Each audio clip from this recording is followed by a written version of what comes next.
Hello बच्चों, welcome back to Srishti maths classes. हम 8th की एनसीईआरटी बुक से चैप्टर 2 स्टार्ट कर चुके थे और इसकी एक्सरसाइज 2.2 भी हमारी स्टार्ट हो गई थी और इसके दो क्वेश्चंस लास्ट वीडियो में हो गए थे।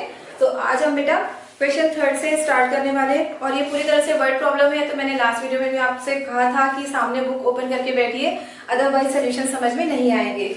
तो अभी आप जल्दी से बुक उठा लीजिए, बुक को ओपन कर लीजिए और एक्सरसाइज 2.2 वाला पेज निकाल लीजिए। ये पेज नंबर है 28। तो इसका क्वेश्चन 3 हमको आज करना है। दो क्वेश्चंस पहले हो चुके थे। पहले क्वेश्चन समझ लीजिए। The base of N isosceles triangle is 4/3 centimetre.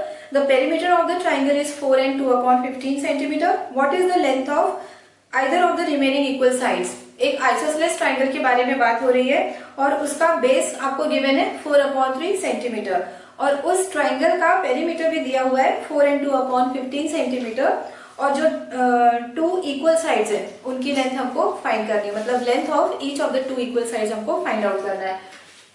तो देखिए मैं पहले डायग्राम से एक्सप्लेन कर देती हूँ कि क्या क्या गिवन है। ये हमने रफ स्केच ड्रॉ कर दिया इक्विलेटरल ट्राइंगल का। इसकी टू साइड्स इक्वल है और बेस की वैल्यू दी हुई है हमको 4/3 सेंटीमीटर और ये जो दो इक्वल साइड्स है इनकी लेंथ गायब है जिसको हमें फाइंड करना है। 1 सेंटीमीटर 1 सेंटीमीटर ये हम सपोज करने वाले हैं। स्टेटमेंट में हम लिख लेंगे कि जो दो इक्वल साइड्स है वो 1 सेंटीमीटर है और इसका पेरीमीटर कितना दिया हुआ है, ये है 4 and 2/15 centimetre. Perimeter is 4 and 2/15 centimetres. तो क्वेश्चन को पढ़कर जितनी भी इंफॉर्मेशन मिलती है उनको मैंने ऐसे ही रफली यहाँ पर लिख दिया है। ये बेस है, ये पेरीमीटर है और ये दो इक्वल साइड्स की लेंथ हमको फाइंड आउट करनी है।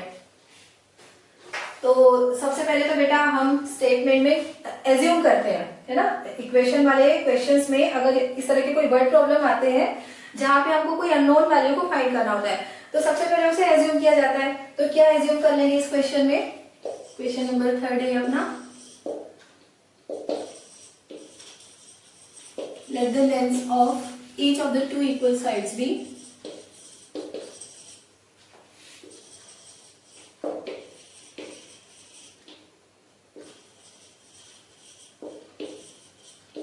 x centimetres. ये यूनिट लिखना जरूरी होता है यहाँ भी। तो पेरीमीटर हमको सेंटीमीटर्स में गिवन है, इसलिए मैंने जो एज्यूम किया है, जो टू इक्वल साइड्स की लेंथ मैंने एज्यूम करी है उसको भी मैंने इधर सेंटीमीटर्स में एक्सप्रेस कर दिया। अब पेरीमीटर ऑफ ट्राइंगल, इसका फॉर्मूला क्या होता है। वैल्यू तो हमको दी हुई है 4 and 2/15 centimetre. Perimeter of triangle के लिए फॉर्मूला होगा sum of all three sides, sum of length of all three sides. तो तीनों साइड्स की लेंथ क्या क्या है। ये जो दो इक्वल साइड्स है उनको तो हमने एज्यूम कर लिया x and x। तो दो साइड्स हैं इक्वल x और जो बेस है वो है 4/3 और ये पेरीमीटर।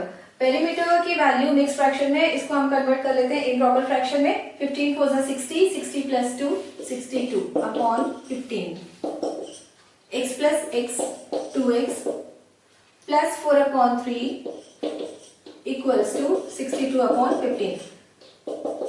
तो अब पिछले वीडियोस में मैंने एक्सप्लेन किया था बेटा कि हम कैसे इक्वेशंस को सॉल्व करते हैं। एक बार मैं फिर से बता देती हूँ। इक्वेशन को सॉल्व करने के लिए ये जो भी वेरिएबल होता है उसको हमें बिल्कुल अकेला रखना होता है एक ही साइड में, चाहे वो लेफ्ट हैंड साइड में हो या राइट हैंड साइड में, उसको बिल्कुल अकेला रखते हैं और साथ के जितने भी नंबर्स हैं उनको हम हटाते हैं 1 by 1।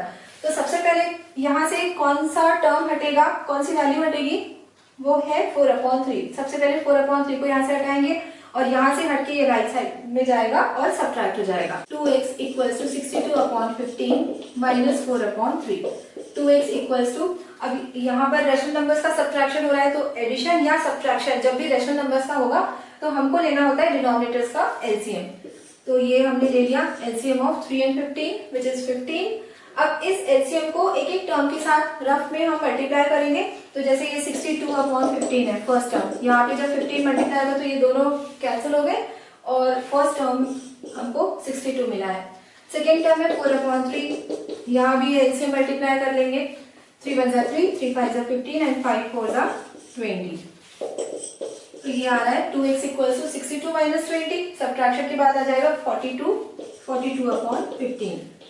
अब क्या करेंगे बेटा, ये 2 लेफ्ट हैंड साइड में मल्टीप्लाई है तो राइट में जाकर डिवाइड होगा।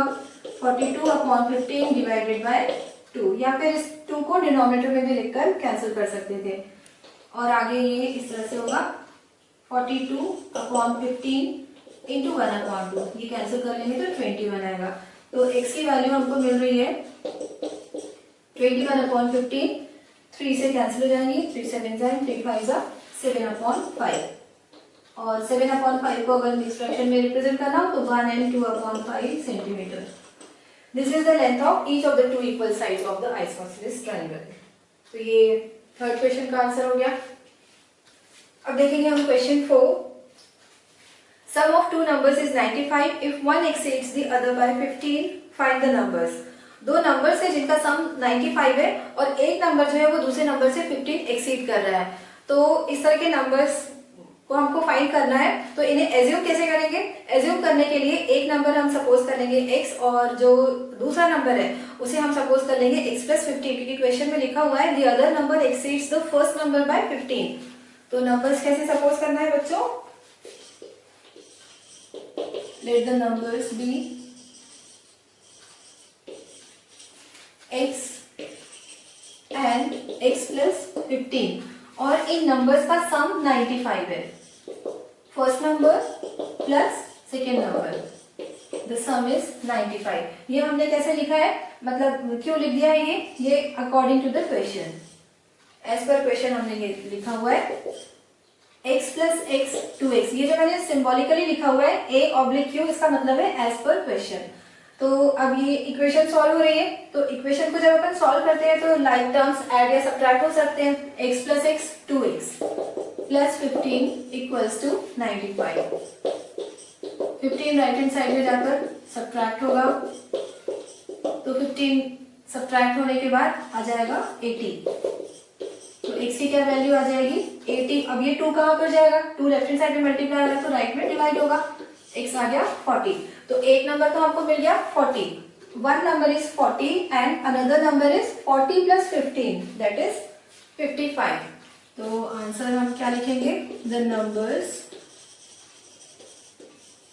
Are 40 and 40 + 15 55। तो इस तरह से ये फोर्थ क्वेश्चन हो गया। अब देखते हैं fifth question. 2 numbers are in the ratio 5:3. If they differ by 18, what are the numbers? 2 numbers का यहाँ पे रेशियो दिया हुआ है 5:3। तो जब भी रेशियो में कोई वैल्यूज हमको दी हुई होती है तो हम उनको सपोज कैसे करते हैं? सपोज करते टाइम उसमें कोई वैल्यू हमको मल्टीप्लाई करना होता है। तो जैसे 5:3 रेशियो है तो हम नंबर्स किस तरह से सपोज करेंगे? 5x and 3x, और उन नंबर्स का डिफरेंस हमको 18 बताया हुआ है। तो सबसे पहले तो एज्यूम करना पड़ता है।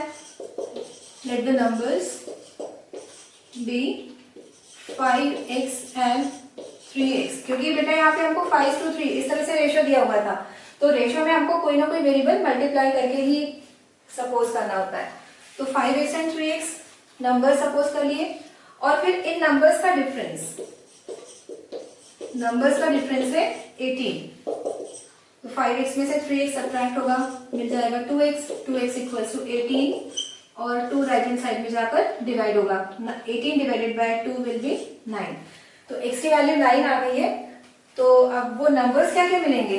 ये जो 9 है ना, इसको हम यहाँ पर पुट करेंगे, यहाँ भी और यहाँ भी। तो 9 5 45, ये एक नंबर हो जाएगा, और सेकेंड नंबर मिलेगा 9 3 27। The numbers are 9 5 45 and 9 3 27। और हम अपना आंसर चेक भी कर सकते हैं कि करेक्ट आ रहा है कि नहीं आ रहा है। तो वो कैसे चेकिंग होती है? यहाँ पे क्वेश्चन में लिखा हुआ था द नंबर्स डिफर बाय 18, तो 45 में से 27 को आप सब्ट्रैक्ट करके देख लीजिए, सब्ट्रैक्ट करके आंसर 18 ही आ रहा है। मैंने कर लिया मन में सब्ट्रैक्ट, आप कॉपी में सब्ट्रैक्ट करके देख लीजिए, डिफरेंस इनका 18 आ रहा है। तो इस तरह से फिफ्थ क्वेश्चन भी कंप्लीट हो गया है। और वीडियो को लाइक करें, चैनल को सब्सक्राइब करें। अगर टीचिंग पसंद आ रही है तो कमेंट सेक्शन में आप और भी क्वेश्चंस पूछ सकते हैं। Thank you.